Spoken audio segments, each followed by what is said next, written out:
जय माँ इंद्राक्षी, जय अम्बे। इंद्राक्षी धाम में दर्शकों आप सभी का हम हार्दिक स्वागत करते हैं। आइए इस विशेष अंक में हम बात करते हैं षटतिला एकादशी के बारे में। इस बार जो षटतिला एकादशी है वो 6 फरवरी की दिन मंगलवार है, षटतिला एकादशी पड़ रही है। पहले से आपको एडवांस में कुछ बातें बता दें, ये एकादशी अपने आप में बहुत महत्वपूर्ण होती है। साधक इसमें व्रत रखते हुए जितना भगवान की तप तितिक्षा करता है, मानो उतने ही उसके पुण्य उदय होते हैं। षटतिला, षट मतलब क्या होता है? षट संस्कृत का शब्द है। षट का मतलब होता है 6 और तिला मतलब तिल। तो 6 प्रकार से तिलों का दान करना या 6 प्रकार से तिलों का प्रयोग करना इस षटतिला एकादशी का महत्वपूर्ण अंग है। जैसे षटतिला में तिल के जल से स्नान करना, तिल से हवन करना, तिल का उपटन लगाना, तिल का जल पीना, तिल दान करना और तिल देवता को प्रति लड्डू वगैरह में भी अर्पण करना। तो 6 प्रकार से जो तिलों का प्रयोग होता है वो षटतिला एकादशी में उसका अपना एक विशेष महत्व होता है। और देखो इस बार एक चीज और बड़ी अजीब है कि षटतिला एकादशी का षट का मतलब 6 तारीख को ही षटतिला एकादशी पड़ रही है, तो अपने आप में इसका महत्व और भी बढ़ जाता है। तिल गर्म होता है और इस बार मंगलवार का दिन है, तो मंगलवार भी अपने आप में आपको मालूम ही कैसा दिन होता है। तो कहने का भाव कि सारे ही योग सुंदर बन रहे हैं। आपसे जितना हो सके उतना आप भगवान के निमित्त रात्रि में भी जागरण करना।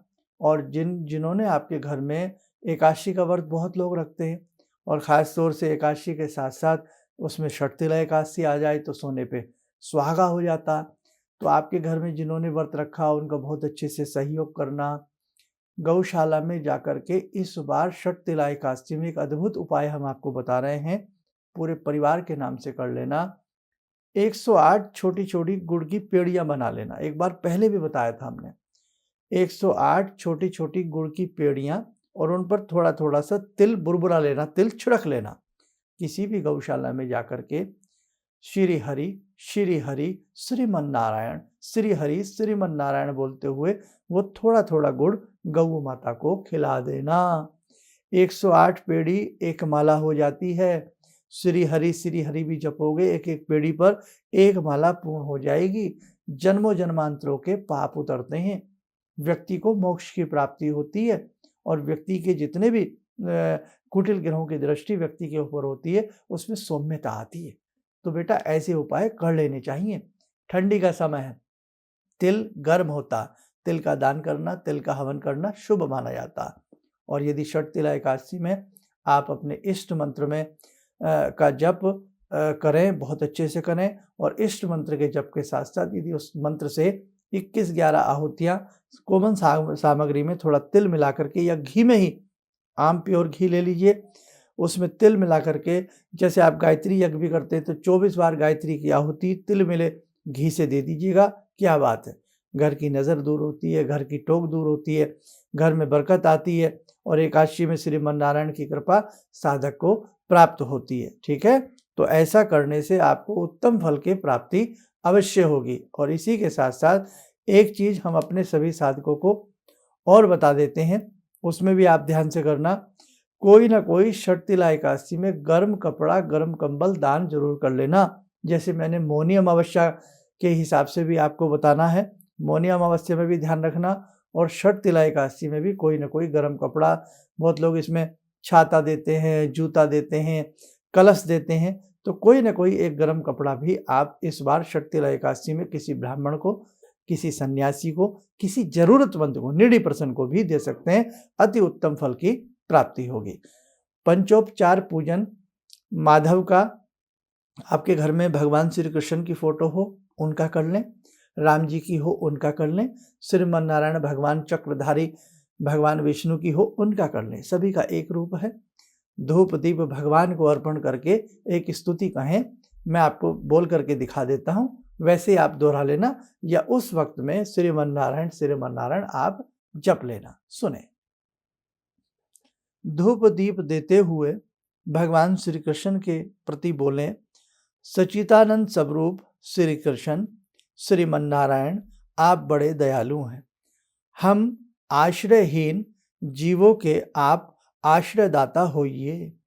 पुरुषोत्तम, हम संसार समुद्र में डूब रहे हैं, आप हम पर प्रसन्न होइए।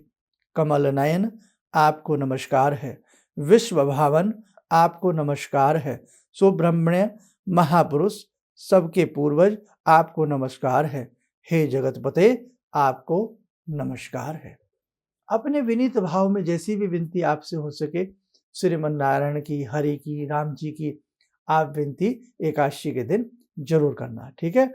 और मैं एकादशी की डेट आपको बताई दी है कि इस बार 6 फरवरी की ये षटतिला एकादशी पड़ रही है। आपने जब सुबह नहाओगे ना, थोड़ा सा उसमें तिल डाल लेना, तिल वाले जल से स्नान कर लेना।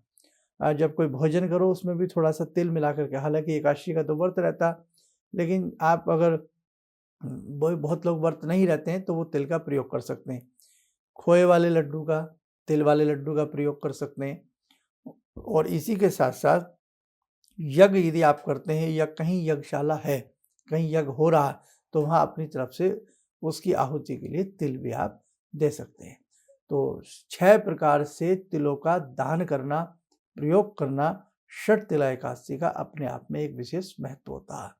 आइए 2 मिनट के लिए श्री नारायण से जुड़ें, श्री हरि से जुड़ें और उनकी चरणों में बैठ कर के भाव से विनती करें, हे प्रभु, आपकी कृपा से हमारा जीवन धन्य हो और सदैव सदैव के लिए हम आपकी सेवा में, आपकी चरण शरण में यूं ही विराजमान रहे। ॐ करारविन्दे न पदारविन्दं मुखारविन्दे विनिवेशयन्तं वटस्य पत्रस्य पुटे शयानं बालामुकुन्दं मनसा स्मरामि बालामुकुन्दं मनसा स्मरामि कस्तूरीतिलकं ललाटपटले वक्षस्थले कौस्तुभं नासाग्रे वरमौक्तिकं करतले वेणुकरे कङ्कणं सर्वाङ्गे हरिचन्दनं सुललितं कंठे च मुक्तावले गोपास्ति परिवेष्टितो विजयते गोपालचूडामणि शान्ताकारं भुजगशयनं पद्मनाभं सुरेशं विश्वाधारं गगनसदृशं मेघवर्णं शुभांगं लक्ष्मीकान्तं कमलनयनं योगवृद्ध्यानगम्यं वन्दे विष्णुं भवभयहरं सर्वलोकैकनाथं। कवच मना लें, ध्यान करें, श्रीमन नारायण की कृपा हम सबके ऊपर बरस रही है।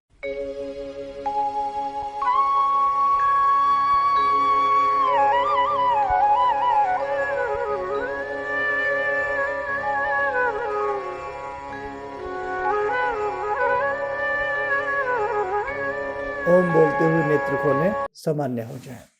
और एकादशी का जो पारण होता है वो खास तौर से अगले दिन सूर्य उदय के समय किया जाता है, उसके बाद किया जाता है। बहुत लोग हैं जो भाई डायबिटीज़ के पेशेंट हैं, बहुत दिक्कतें हैं, तो उनकी बात मैं कहता नहीं हूँ, लेकिन आप लोग एकादशी की रात्रि में भी श्रीमन नारायण का जप करते करते सोइए। सुबह जैसे ही भोर में आँख खुले तो श्रीमन नारायण का जप शुरू कर दीजिए, ताकि रात्रि पर्यंत आपका जप माना जाए। तो आपसे जितना हो सके उतना षटतिला एकादशी पे करने का प्रयास जरूर करना। गुड़ वाली रेवड़ी, गुड़ वाली गज्जक, गुड़ से बने सामान जिसमें तिल मिला हो, वो अपनी तरफ से जहाँ पर भी यथाशक्ति यथा हिम्मत बांटने का प्रयास बेटा जरूर करना। चलिए, आप सब सुखी रहें, स्वस्थ रहें। इन्हीं शुभकामनाओं के साथ हम अपनी वाणी को विराम देते हैं। जय जय अम्बे। गुरु जी से मैं तब से जुड़ा हूँ जब से वो एक चैनल आती थी P7, उसी से मैं जुड़ा हुआ। और गुरुदेव से हमारी जब मुलाकात हुई तो मैं आश्चर्यचकित रह गया जब उन्होंने हमसे बताया कि आपके साथ ऐसे ऐसे हुई तो मैं इतना आश्चर्य हो गया कि इन्हें कैसे मालूम, और इतना बढ़िया इन्होंने बताया इन्होंने, जिसके वजह से मैं आज तक उनसे प्रभावित हूँ। और इनका बताने का शैली वगैरह इतनी बढ़िया है जो हम अपने क्लास के टीचर से भी उतना बढ़िया नहीं समझ पाते थे। ये हमें बहुत पसंद आई। और दूसरी बात कि इनके साथ जितने भी मैं जुड़ा, जब से जुड़ा रहा, जो भी समस्या आई, मैं बहुत ही अच्छा तरह से मेरे सॉल्व होते चले गए, और आज तक मैं उनके आशीर्वाद से मैं बहुत सुखी हूँ। किसी भी समस्या के समाधान के लिए मिले प्रसिद्ध हस्तरेखा एवं वास्तु विशेषज्ञ प्रोफेसर धर्मेंद्र शर्मा जी से। नोट: शिविर में भाग लेने हेतु एवं व्यक्तिगत रूप से मिलने के लिए कॉल करने का समय सुबह 10 बजे से शाम 6 बजे तक। हमारे विभिन्न ज्ञानवर्धक कार्यक्रम देखने के लिए आप हमें अभी सब्सक्राइब करें, बेल आइकन को प्रेस करें ताकि आप देख सकें हमारा कार्यक्रम सबसे पहले। और अधिक जानकारी के लिए फेसबुक पेज को लाइक करना न भूलें।